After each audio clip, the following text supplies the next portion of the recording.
G'day everybody. In today's discussion, I want to look at work by Daniel Goleman. He's the doyen of emotional intelligence. I don't know whether or not he coined the phrase, but he's definitely been a leading light in that field. He's written numerous books, and the book we're looking at today is actually called Emotional Intelligence. He's written a number of others, some of which I have here, Working with Emotional Intelligence and Primal Leadership.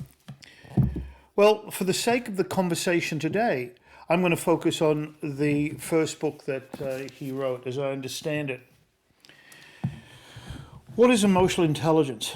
Well, I guess the easiest way of explaining it is an old story of a rabbi 2,000 years ago called Hillel. He was walking down the street with his student, and he was accosted by a robber. Now, the robber demanded money and said the only way you can escape is if you jump up and down on one leg and explain what the Bible was about. Well, the student attempted to do that for 2.5 hours, but collapsed. The robber looked at him and laughed. He then turned to Hillel, and Hillel just simply took a step towards him and said, I'll explain it. It simply means treat everybody as you expect to be treated. Everything else is commentary. All major religions, I would like to believe, have that foundation philosophy. And I believe that's what emotional intelligence is about. Being aware of others, being aware of how they respond to who you are and how you react. Being aware of the way you communicate, that hopefully doesn't alienate but embraces. But one of the foundation stones of emotional intelligence is first and foremost understanding who you are. I discussed a book in the past, Man's Search for Meaning. You must have a foundation base of what defines you, and that's the leverage point that you're able to connect with others.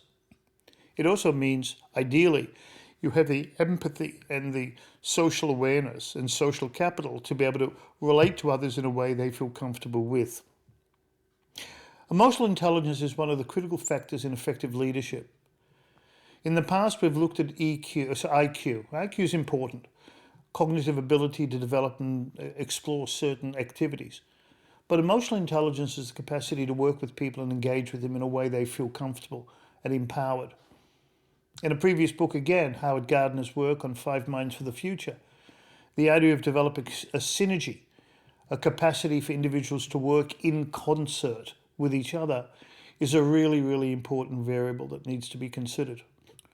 In World War II, the American commander, Allied commander, Eisenhower, was largely chosen because his capacity to work with diverse egos. Good leaders need to be able to do that. Anyway, I strongly recommend this book. I'm sure you've all heard of the term, and I recommend that you consider it and use it in terms of your leadership model. Look forward to discussing the next book with you, and hopefully my phone won't ding. Speak to you soon. Bye.